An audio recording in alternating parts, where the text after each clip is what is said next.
꾸러미, 지갑, 자루 그런 뜻이고, 그 음, 다음에 베고랏은 장자, 초태성 음, 그런 뜻이고, 음, 아비아는 뭐 산들바람이라고 돼 있는데 어원은 음, 훅 바람을 불다 음, 또 뭐 살살 불어주다 음, 깨뜨리다 덫으로 음. 몰아넣다 그런 뜻이 있습니다. 그리고 여러분, 바람을 창세기 4장 가면, 8장에 가면은 뭘로 나와요? 성령으로 볼 수 있습니다. 물론 어구는 다를 수 있지만은, 요건 한번 참고해 보세요.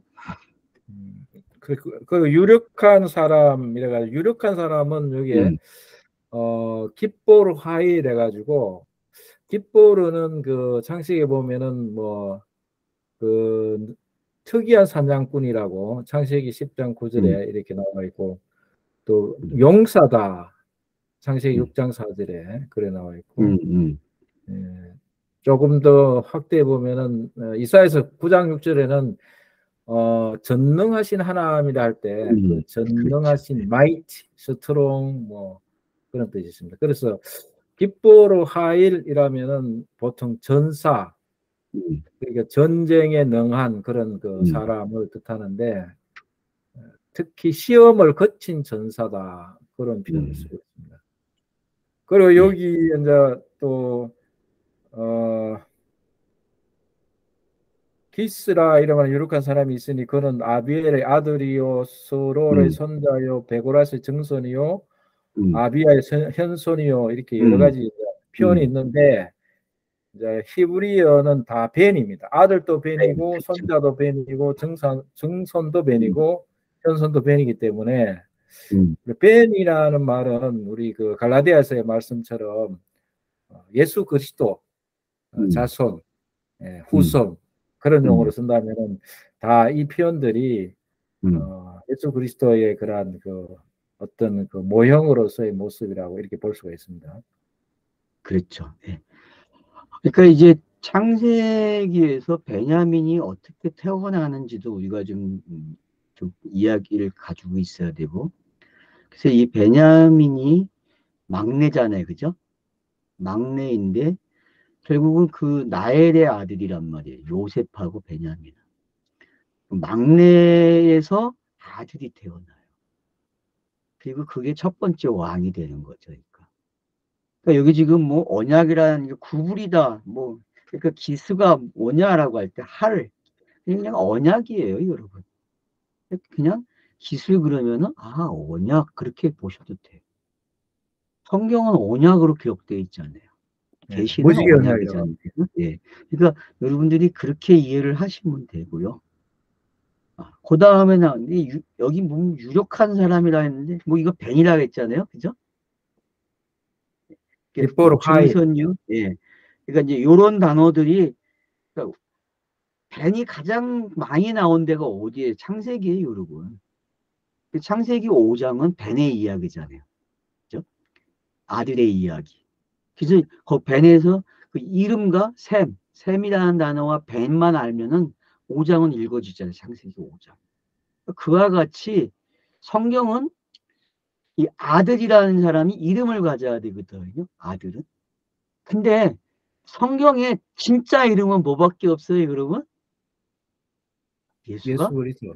그리스도가 되는 이야기. 그게 이름이에요, 여러분. 그러니까 모든 이름은 누구를 상징하는 거예요? 성경에 나오는 모든 이름은? 예수 그리스도. 예수가 그리스도라. 예수가 그리스도라 가르쳐주는 이름들이라는 사실을 알면 돼요. 그 사실을 여러분들이 성경 읽기를 하시면서 잊지 않으셔야 돼요. 그 부분을. 그 부분을 잘 가지고 계시게 되면은 성경 읽기가 풍부해집니다. 그래서 이건 좋은 놈, 나쁜 놈이 아니라, 성경은 이들의 이야기를 통해서 우리에게 성경 읽기를 조금 더 업그레이드 시켜주는 거죠. 정보를 줌으로써. 그래서 베냐민 자손에 이런 사람이 태어나고 이런 사람이 있고 이런 사람이 있는데 이들이 다 아들이야. 아들인데 그 아들 중에서도 누가 태어나야 돼요? 기스라는 아들을 통해서 누가 나와야 돼요? 사울이 나와야 돼라고 가르쳐 주는 거죠. 그러면 낳고 하면서 사울이 등장했다는 거예요.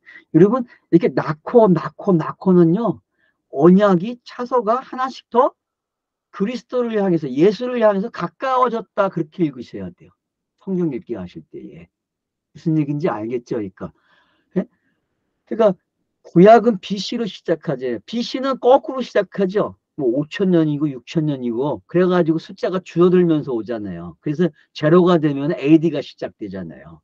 이제 그렇게 여러분이 다가오는 거 바로 베냐민이라고 하는 그 야곱의 아들로 시작된 이 사람의 이야기가 어떻게 해서 지금 이 성취가 되는지. 그러면 이제 우리는 베냐민의 언약도 가서 지켜봐야 돼요.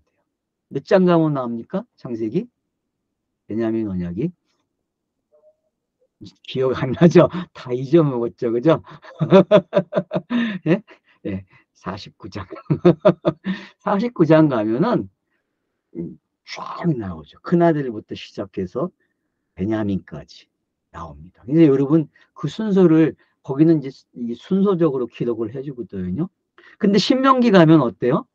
그럼 신명기엔 몇 장이 나올까요? 신명기도 33장이 나오겠죠. 그죠? 34장은 모세가 죽는 이야기니까. 그러니까 33장에 가서 보면은 거기는 순서도 안 돼 있어요. 왜요? 이미 순서가 바뀌어. 누가 빠졌기 때문에. 요셉이 빠지고 네이지파가 빠진 상태에서 기록이 되는 거예요. 거기는. 그래서 여러분들이 창세기에 나오는 이 지파 이름하고 신명기에 나오는 지파 이름이 왜 바뀌는지, 왜 달라지는지까지도 공부를 하셔야 돼요. 그런 게 알고 계셔야만 여러분들이 성경 읽는 데 도움이 됩니다. 그러면 이제 보세요. 베냐민에 대한 이야기. 베냐민은 딴 거 없잖아요. 창세기 50장, 49장 한번 가보세요. 아주 사냥, 싸움꾼이거든요. 이 베냐민이요. 예언되어 있는 게 싸움꾼으로 예언되어 있다고. 제 기억으로는 그래요. 베냐민은 물어뜯는 일이라 그래요. 알았죠? 물어뜯는 일이라니까. 그러면은 이 베냐민 지파가 역사 속에서 어떻게 행해지고 있는지를 여러분이 베냐민 딱 치면 다 나와. 선구사전에. 구약에. 그러면 여러분들이 선구사전 가지고 물어뜯는 이리의 형태로 기록된 데가 어딘 찾아보라니까. 그 일의 속성이 드러난다니까요. 그럼 물어뜯는 이리가 뭐예요, 여러분? 아니, 뭐 이리로 표현했는데 그 이리가 뭘까요? 여러분, 십계명이에요. 율법의 특성. 율법, 십계명. 그렇게 보셔야 돼요. 그러니까 제가 그래서 사울을 뭐라고 했어요? 율법의 왕이라고 했잖아요. 율법의 왕. 왕초. 왕초라고 율법의 왕초. 그래서 이런 것들이 우연이 아니라는 사실을 아셔야 돼요. 창세기 49장 27절에 나와 있는 이 표현들이 어떤 건지 아셔야 돼요. 아침에 빼앗은 것을 먹고 저녁에는 움킨 것을 나눈다 그랬어요. 그럼 보세요. 지금 그 내용이 앞으로 어떻게 전개되는지 아시겠어요? 베냐민 지파라는 사람 사울을 통해서 이 내용이 어떻게 전개되는지를 지켜보시라는 거예요. 하나의 관점이 생겼죠. 그러면 그죠? 하나의 관점이 이제 생긴 거예요. 그럼 요 관점을 가지고 여러분들이 지금 사울이라는 이야기가 어떻게 구성이 되고 어떻게 버림을 받는지, 왜 버림을 받아야 되는지 우리가 알게 되겠죠. 한번 여러분 49장 28절도 읽어보세요. 이들은 이스라엘의 12지파라. 7절. 28절. 베냐민은 27절. 49장 27절. 예. 그래서 이들은 이스라엘 12지파라. 그래서 끝났죠. 이들은 이스라엘 12지파라 하고 끝을 결론을 내려놓고 있어요. 그러니까 27절에 나와 있는 이 베냐민. 움킨 것을 먹는 게 어떤 거고 저녁에는 움킨 것을 나눈다고 하는 게 어떤 건지. 그래서 여러분 아침이 되고 저녁이 되고 아침이 되는 이 이야기가 어떤 건지. 여기 이제 거꾸로 기록했죠. 아침이 먼저 되고 저녁이 기록되어 있다는 게 어떤 건지. 그래서 이런 방식들을 여러분이 좀 이해를 하시게 되면은 그 고대의 기록 방식, 저녁이 되고 아침이 된다고 하는 이 방식하고 여기선 지금 아침, 저녁으로 나왔어요. 그럼 우리가 이해하기 좋은 방식이 좀 온 거잖아요. 그죠? 이런 방법들이 어떤 차이점이 있는지도 한번 여러분 생각해 보셔야 된다는 거예요. 성경 읽기 그냥 지나치면 안 되는 게 있어요. 그래서 여러분들이 왜 저녁이 되고 아침이 됐다라고 하는 창세기 1장의 기록 방식하고 여기서는 그거를 갖다가 왜 아침에는 뭘 하고 저녁에는 뭘 하는지 뜯어먹고 아침에는 그리고 저녁에는 나눈다는 게 어떤 건지. 그러니까 여기서 음. 저녁에는 움킨 것을 나누고 아침에는 빼앗는 것을 먹는다 이 말을 신약에 오면 이웃 사랑으로 볼 수 있거든요. 그러니까 저녁에는 혼돈이잖아요. 분별하지 그렇지. 못한 것을 음. 딱 내가 움켜쥐고 있는 것을 이웃이 오면 그걸 내놔야지. 그게 이제 예수의 십자가의 사랑이라고 십자가에 못 박는 것을 이렇게 고대 사회에는 표현을 한 거죠. 네, 나의 혼돈한 잘못된 것들을 내놔야지 예수가 오면. 뭐 아침에 되면은 이제 분별이 되는 거잖아요. 예. 분별이 되면은 이제 빼앗았던 것을 먹는 거지. 그 사람은 이제 이웃이 왔을 때 내가 그 사람한테 넘겨받은 것을 내가 먹는 거야. 그러니까 예수 그리스도를 이렇게 표현하고 있는 거죠. 그 표현 고대사의 속에 예수 그리스도. 저녁과 아침이라는 아침과 네. 저녁이라는 이 표현 속에는 누가 담겨져 있다? 예수 그리스도가 담겨 있다. 우리는 이제 그렇게 갖고 있잖아요. 그죠? 그러니까 꼭 이렇게 이야기한 것만이 저는 맞다라고 이야기를 하지 않는다는 거예요. 그러니까 우리는 지금 예수가 그리스도라는 말을 하기 위해서 구약 성경을 여러 방법으로 제시를 하고 있다는 사실을 알고 계시면 돼요. 이렇게 볼 수 있는 힌트를 저희는 들고 있는 거고, 그러니까 청중께서는 기존에 있는 방식에서 좀 더 열어서 이렇게 보니까 이게 가능한 이야기가 된다라는 것을 이제 확인하고 같이 가는 거니까 그렇게 이야기를 만들어 가면 되겠습니다. 그래서 1절에 나오고 있는 이 이야기들이 이제 어떤 건지 알 수 있어요. 그래서 이제 2절에 시작되는 기세에게 아들이 있으니 그의 이름은 사울이요 준수한 소년이라 그래요. 자, 여기서 이제 준수한 소년 그러거든요. 그러니까 여러분 다윗을 처음 만날 때도 어떻게 표현할 것 같아요? 다윗을 처음 만날 거기도 준수한. 네. 그러니까 이런 것들을 여러분들이 한번 비교를 해 보셔야 하는 거예요. 알았죠? 거기서도 소년으로 아마 기록이 될 거예요. 네? 그러니까 그런 것들을 여러분들이 이렇게 잘 엮어놓고 보세요. 일단 그건 나중에 이제 보겠습니다. 토부라고 나왔어요. 예? 토부, 준수하다가. 자, 그러니까 준수한 소년, 좋은 것. 그죠? 그러니까 여러분들이 그런 부분을 16장에서 16장과 지금 그런 부분들을 이렇게 대치를 해 보시면 좋겠다는 말씀을 드립니다. 자, 그래서 이제 이스라엘 자손 중에 그보다 더 준수하고 한 자가 없고 키는 모든 백성보다 어깨 이만큼 더 컸더라. 그러니까 여러분 산상수훈은 예수가 어깨보다 더 큰 거죠. 그죠? 예수가 입으로 산상수훈을 뱉어내는 장면은요. 누구보다 키가 커요? 네? 백성보다 키가 큰 거예요. 백성보다. 왜? 대표적 인물이기 때문에. 그럼 골리앗은 어때요? 골리앗은? 골리앗도 마찬가지죠. 그죠? 이 골리앗도 그러니까 여러분들이 왜 사울과 골리앗 이렇게 대칭을 하고 거기에 또 왜 다윗이 등장을 하지? 그러니까 이런 것들을 여러분들이 이제 벌써 이게 가지고 계셔야 돼요. 이런 것들이. 근데 여기서 말하고 있는 이런 표현 방법들을 그러면 이제 또 앞서가면 어디가 나와요? 이 거인들. 창세기 2장. 창세기에 창세기 2장에 네피림이 이제 등장을 하죠. 그러니까 여러분들이 이렇게 성경을 어떻게 가져갈 줄 그러니까 그래서 성경을 많이 읽으라는 말은 뭐예요? 기억해내라는 거예요. 알았지? 읽어서 끝나는 게 아니라 이런 게 툭 튀어나오면 어떡하라? 찾아가야 돼 빨리. 찾아가서 소환을 해가지고 내용에 가지고 와서 읽을 수 있으면 좋겠다 말씀을 드리는 거죠. 뭐 10장에 가도 나와요. 여러분 10장에 가도.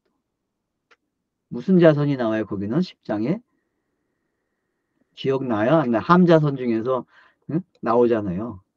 니무롯이라고 특이한 니무롯, 사냥꾼 예. 아까 그게 그 사람도 여러분은 좀 생각을 하셔야 돼요. 그 사람. 기포르가 그게 그 특이한 사냥꾼이나 용사, 네피림 그런 용어를 썼죠.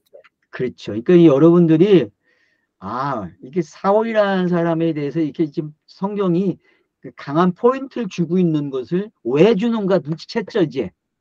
그거만 아시면 돼요. 이 사울이라는 사람을 지금 포진을 어떻게 시켜주고 있다? 일반 백성들보다는 낫네? 얼굴 생김새도 있고 뚜렷해, 뭔가가. 그러면 성경에 가장 뚜렷한 사람 누구? 예수라는 거죠. 이제 알겠죠? 이 사람이 상징하는 사람이 누구다? 결국 예수다. 그래서 예수는 인자로 온 거잖아요. 인자. 인자는 뭐예요? 양성을 가진 자 인자라 그랬고, 그 양성을 가진 성질에서도 예수는 뭐예요? 육과 관계되고 율법과 관계되고 또 속죄 양이 돼야 되고 죄는 없는데 죄는 있어야 되는 그런 것들이 뭔지 잘 구성해주고 있는 그런 모습이 지금 이 안에 있다라고 여러분들이 이해를 하시면 되겠습니다. 쉬었다 하겠습니다. 예.